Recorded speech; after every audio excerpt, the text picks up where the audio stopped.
প্রতিদিন চোখের পানি ফেলে দোয়া করব। ভোর রাতে যখন সাহারি খেতে উঠবেন, আপনি তো সাহারি খেতে উঠেন, আপনি জানেন ওই সময়টার দাম কত?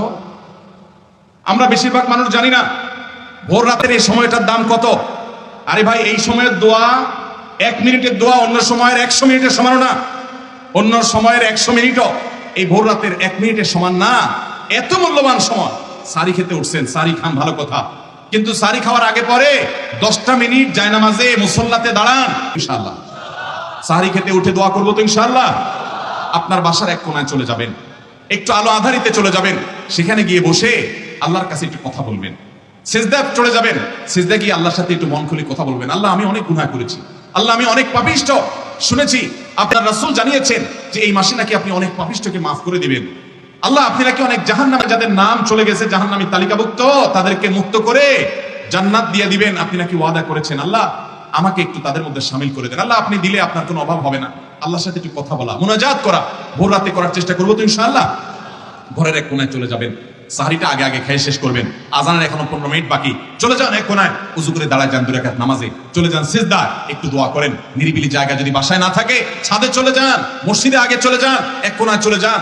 এই সময়ের 10টা মিনিট অন্য সময়ের ঘন্টাকে ঘন্টার চাইতে মূল্যবান। চেষ্টা করবো তো ইনশাআল্লাহ।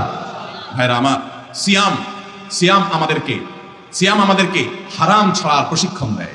সিয়াম আমাদেরকে বলে তোমার যা মনে চায় তা করতে পারবা না। অনেক অবৈধ কাজ করার সুযোগ আসে, তোমার মনেও চায়, কিন্তু করা যাবে না। কারণ যে তুমি রোজা রয়েছো, রোজা রেখে তুমি ট্রেনিং নিয়েছো যে পানি থাকলেই খাওয়া পান করা যাবে না, খাদ্য থাকলেই খাওয়া যাবে না, ক্ষুধা থাকলেই খাওয়া যাবে না, আল্লাহর ভয়ে বেঁচে থাকতে হবে। এই বিষয়টাকে সামগ্রিক জীবনে অ্যাপ্লাই যেন করি, সেই শিক্ষাটাই রমজানের রোজা আমাদেরকে দেয়। আল্লাহ আমাদেরকে সেই শিক্ষা গ্রহণ করার তৌফিক দান করুন। ভাইরা আমার, রোজাকে যদি আপনি এক কথায় বুঝতে চান, এক কথায় যদি বলি রোজা কি, তাহলে আপনি বলতে পারেন রোজা বলা হয় সবরের নাম। রোজা কিসের নাম ভাই? সবরের নাম। ওই যে ক্ষুধা আছে, খাবারও আছে, তৃষ্ণা আছে, পানিও আছে, তারপরও খাচ্ছেন না, এর নাম সবর। এর নাম কি? ধৈর্য ধারণ করা, নিজেকে নিয়ন্ত্রণ করতে শিখা। আমাদের যুবকদেরকে উচ্ছৃঙ্খল হওয়ার জন্য হাজারটা আয়োজন ভোগবাদী এই সমাজে আছে। ইসলাম শুধু বলে ভোগ নয়, ত্যাগ করতে শিখো, কন্ট্রোল করতে শিখো, নিয়ন্ত্রণ করতে শিখো নিজেকে। যেখানে সেখানে ডাইরেক্ট হয়ে যাওয়া নয়, নিজেকে আটকে রাখা, নিয়ন্ত্রণ করা, সবর করা। সবর মানে শুধু বিপদে ধৈর্য ধারণ করার নামই সবর নয়। সবর মানে নিজেকে যে কোনো কাজে আবদ্ধ করে ফেলা, এটা হলো সবর। ভাইরা আমার, জীবনের সাফল্য, আখিরাতের সাফল্য তো বটে, দুনিয়ার সাফল্য সবর ছাড়া কোনোদিন সম্ভব হতে পারে? একজন ছাত্র, তার পড়ালেখা করতে ভালো লাগে না, পড়ায় মন বসে না, তার মনে চায় শুধু ফেসবুক টিপতে, আছে না নাই? এরপরও সে নিজেকে যদি পড়ার মধ্যে ধরে রাখতে পারে, নিজেকে যদি সে নিয়ন্ত্রণ করতে পারে, ওই ডানে বামে এদিক সেদিক ঘোরাঘুরি না করে সে যদি বইয়ের মধ্যে পড়ে থাকে, পড়াশোনা ঠিক মতো করে, তাহলে তার ক্যারিয়ারটা ভালো হবে কি হবে না? ইনশাআল্লাহ হবে। তাহলে সবর করলে তার জন্য ভালো কিছু অপেক্ষা করে। একজন মানুষ ব্যবসা শুরু করেছে, সে ব্যবসা করতে গিয়ে যদি ধৈর্য ধারণ করতে পারে, তাহলে সে শাইন করে। আজ ধৈর্য ধারণ করতে না পারে, ব্যবসা একটা শুরু করছে, আজকে একটা কাস্টমার নাই দেখে কালকে আরেকটা, এরপরের দিন আবার আরেকটা, এক কাস্টমারের সাথে 2 কথাতে 3 কথা ব্যস্ত হয়েছে, ঘুষি মেরে দিছে, দোকান শুদ্ধ বন্ধ, জেলে চলে গেছে, ব্যবসা লাড়ে উঠছে। ঠিক না ঠিক? যদি কোনো ব্যবসায়ী সবর না করে, সে সফল ব্যবসায়ী হতে পারে? স্বামী স্ত্রীর জীবনে, দাম্পত্য জীবনে সবর না থাকলে তারাও সুখী হতে পারে না। চুনের থেকে নুন খসলেই যদি বউকে তালাক মেরে বসে থাকেন, গায়ে হাত তুলে বসে থাকেন, জুলুম করে বসে থাকেন, দাম্পত্য জীবনে সুখ হবে? অনেক কিছু মনের বাইরে হবে, সহ্য করতে হবে, তাহলে সুখ পাওয়া যাবে। এভাবে গোটা জীবনের প্রত্যেকটা পরতে পরতে, প্রতিটা স্তরে স্তরে আপনি দেখবেন সবর ছাড়া মানুষ কখনো সুখী হতে পারে?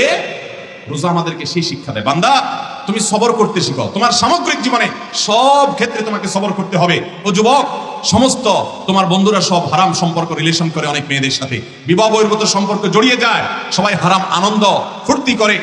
তোমার মন চায়, সুযোগও আছে, কিন্তু তোমাকে সবর করতে হবে, তোমাকে অপেক্ষা করতে হবে বৈধ স্ত্রীর জন্য। হারাম পথে উপার্জন সবাই করে, তুমিও চাইলে করতে পারো, করার প্রয়োজনও তোমার হয়তো আছে, আবার সুযোগও আছে, কিন্তু না, সবর করো, নিজেকে দূরে রাখো, একটু অপেক্ষা করো। সবর করতে কষ্ট হয়, কিন্তু সবর করার পর সবুরের মেওয়া ফলে। সবুরের মেওয়া কি সাথে সাথে ফলে? সবুরের মেওয়া ফেলতে হলে অপেক্ষা করা লাগে, ধৈর্য ধারণ করা লাগে। আল্লাহ আমাদের সবাইকে সেভাবে ধৈর্য ধারণ করার তৌফিক দান করুন। তাহলে ভাইরা আমার, গোটা জীবন জুড়ে আমরা এই সিয়াম সাধনার মাধ্যমে এখান থেকে শিক্ষা গ্রহণ করে তাকওয়ার চর্চা, হারাম কাজ ছাড়ার চর্চা, এটার ট্রেনিং, এটার অনুশীলন, এটার রিহার্সেল, এটার প্রশিক্ষণ, এটার শিক্ষা এবং দার্স আমরা রমজানের রোজা থেকে গ্রহণ করবো ইনশাআল্লাহ। চেষ্টা করবো তো সবাই। এবং রমজানের এই রোজা থেকে শিক্ষা নিয়ে আমাদের জীবনের সামগ্রিক জীবনের যে রোজা আছে সেটাতে আমরা এটাকে অ্যাপ্লাই করব। রমজানের রোজার সাথে জীবনের সামগ্রিক রোজার একটা অমিল আছে। সেই অমিলটা হলো রমজানের রোজা যদি ভেঙে যায়, রমজানের রোজা যদি ভেঙে যায় সেটা কি আর জোড়া লাগানো যাবে? যাবে না, সেটা কাজা করা যাবে, কিন্তু এই রোজাটা আর জোড়া লাগানো যাবে। কিন্তু জীবনের রোজা যদি ভেঙে যায়, আপনি কখনো গুনাহ করে ফেলেছেন, হারাম করে ফেলেছেন, রোজাটা ভেঙে গেছে জীবনে, এটা জোড়া লাগানো যায়। আর সেই জোড়া লাগানো আঠার নাম কি? তওবা। সেই জোড়া লাগানো আঠার নাম কি? আপনি যদি গুনাহ করার পর তওবা করেন, তওবা বুঝেন ভাই? তওবা শব্দের অর্থ হলো ফিরে আসা। তওবা শব্দের অর্থ কি ভাই? ফিরে আসা। মানে আমি একটা হারাম সম্পর্কে ছিলাম, ছেড়ে আমি হালালে আসলাম। আমি অবৈধ উপার্জন করতাম, ওটা ছেড়ে এখন হালাল পথে আসলাম। এই ফিরে আসাটার নাম হলো তওবা। শয়তানের গোলামি করতাম, আল্লাহর কাছে ফিরে আসলাম। আল্লাহ বলেছেন ওয়া আনিবু ইলাল্লাহ, তোমরা আল্লাহর দিকে ধাবিত হও, আল্লাহর দিকে ফিরে আসো। ফাফিরু ইলাল্লাহ, তোমরা আল্লাহর দিকে ভাগো, শয়তান তোমাদেরকে জাহান্নামে নিবে। নবী করিম সাল্লাল্লাহু আলাইহি ওয়াসাল্লাম বলেছেন তোমরা জাহান্নামে পতঙ্গের মতো, পোকার মতো আগুনে যেরকম ঝাঁপ দিয়ে পড়ো, তোমরা সেরকম ঝাঁপ দিয়ে পড়ো। হারামের হাতছানি তোমাদেরকে ডাকছে, চতুর্দিকে হারাম। শিক্ষা প্রতিষ্ঠানে যাবেন, ব্যবসা বাণিজ্য করতে যাবেন, চাকরি বাকরি করতে যাবেন, বিদেশে যাবেন, চাষাবাদ করতে যাবেন, সমাজে বসবাস করতে যাবেন, রাজনীতি করতে যাবেন, যেখানে যাবেন হারামের হাতছানি। হারাম ছাড়া কোথাও টিকা কঠিন হয়ে যায়, সবাই ঝাঁপ দিয়ে সেদিকে চলেও যায়। কিন্তু নবী সাল্লাল্লাহু আলাইহি ওয়াসাল্লাম বলেছেন আমি তোমাদের কোমর ধরে ধরে শুধু টানি জাহান্নাম থেকে বাঁচাবার জন্য। এটাই নবীদের ডিউটি। আলেমরা সেই ডিউটিটা পালন করেন। এই ডিউটি পালন করার পর অল্প সংখ্যক মানুষ বাঁচতে পারে, এই লোকগুলো জান্নাতি হয়। আর বেশিরভাগ লোক গড্ডালিকায় এবং স্রোতে গা ভাসিয়ে দেয়, তারা জাহান্নামী হয়। আল্লাহ আমাদেরকে জান্নাতি হওয়ার তৌফিক দান করুন। আমরা রমজানের রোজা থেকে তওবার শিক্ষা গ্রহণ করবো তো ইনশাআল্লাহ। আমরা রমজানের রোজা থেকে সবরের শিক্ষা গ্রহণ করবো তো ইনশাআল্লাহ। আমরা রমজানের রোজা থেকে তাকওয়ার শিক্ষা গ্রহণ করবো তো ইনশাআল্লাহ। আল্লাহ আমাদের সবাইকে মুত্তাকি হওয়ার তৌফিক দান করুন, সিয়ামের উদ্দেশ্যকে বুঝার তৌফিক দান করুন, সিয়ামের উদ্দেশ্য হাসিল করার তৌফিক দান করুন। রমজান শেষে যেন আমি মুত্তাকি হতে পারি সেই তৌফিক আল্লাহ তাআলা দান করুন।